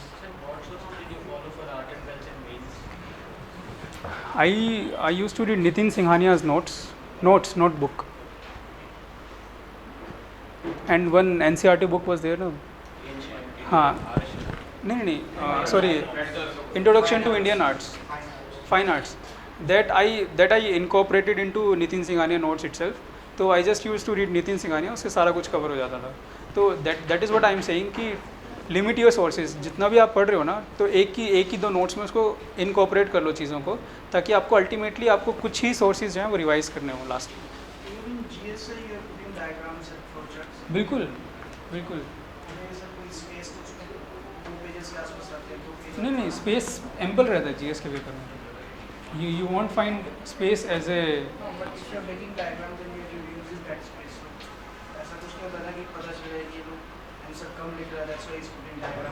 नहीं, आप आंसर्स मतलब क्वेश्चंस को आंसर प्रॉपर्ली करना है आपको, ठीक है, एंड देन यूज़ डायग्राम्स। आप कुछ एडिशनल इन्फॉर्मेशन दे रहे हो या अपने आंसर्स को थोड़ा और कॉम्प्रिहेंसिवली बता रहे हो, बट आपको क्वेश्चंस तो अच्छे से आंसर करना ही है वो। अगर आपको क्वेश्चन नहीं आ रहा है, then you can make a big diagram, एक बड़ा सा डायग्राम बना दो इंडिया का मैप। जो आप छोटा सा बनाते हो तो उसको थोड़ा और बड़ा कर दो, थोड़ा स्पेस कवर हो जाएगा। तो ये सब आप ट्रिक कर सकते हो। मेंस के पहले आपने 80 टेस्ट दिए थे? लगभग 80 से ज़्यादा ही दिए होंगे, बट ऑलमोस्ट 80 दिए थे।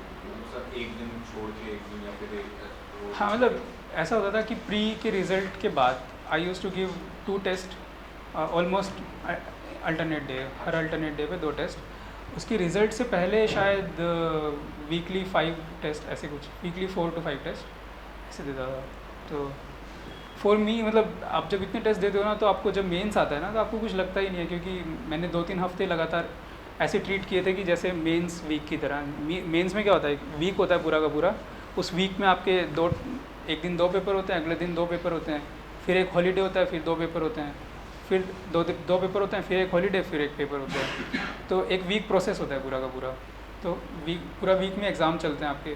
तो ऐसे ही आप क्या करना, आप 2-3 वीक ऐसे डिसाइड करना कि ये वीक मुझे बिल्कुल मेंस की तरह ट्रीट करना है, और वैसे ही स्पेंड करना, उनको पेपर देते रहना।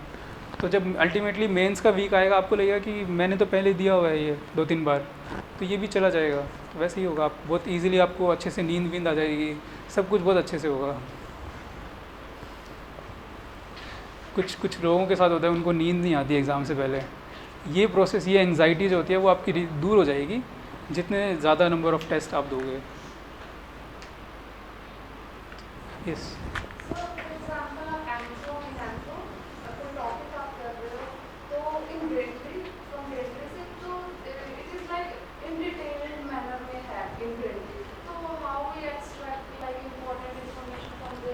हाँ, जैसे ना आपको सारी इन्फॉर्मेशन नहीं करनी वहाँ से कलेक्ट, आपको इतनी इन्फॉर्मेशन करनी है कि आप एक 10 मार्कर क्वेश्चन कर पाओ या 15 मार्कर क्वेश्चन कर पाओ।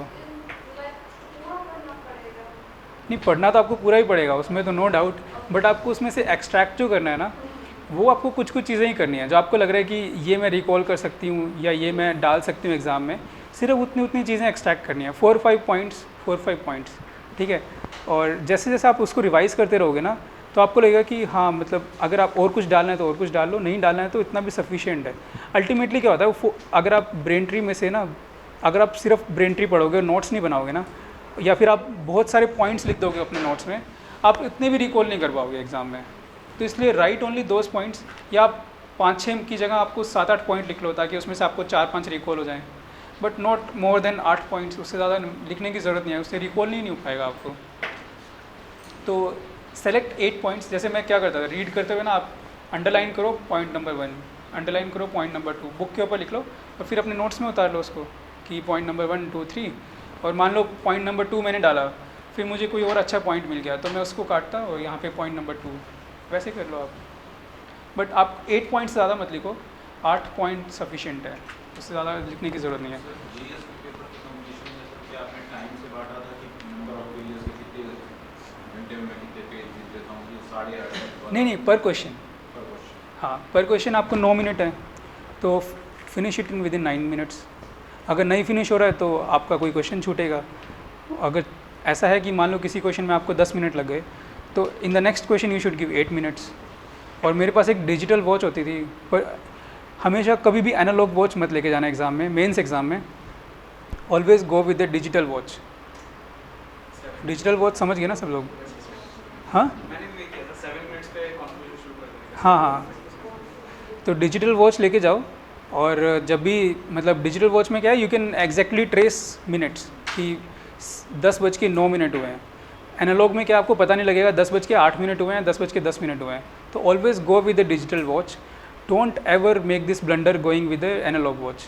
बहुत सारे लोग करते हैं बट अल्टीमेटली दे रिग्रेट। ठीक है, तो डिजिटल वॉच के साथ जाओ। अपनी टेस्ट जो प्रैक्टिस करो ना, वो भी उसी वॉच के साथ प्रैक्टिस करो।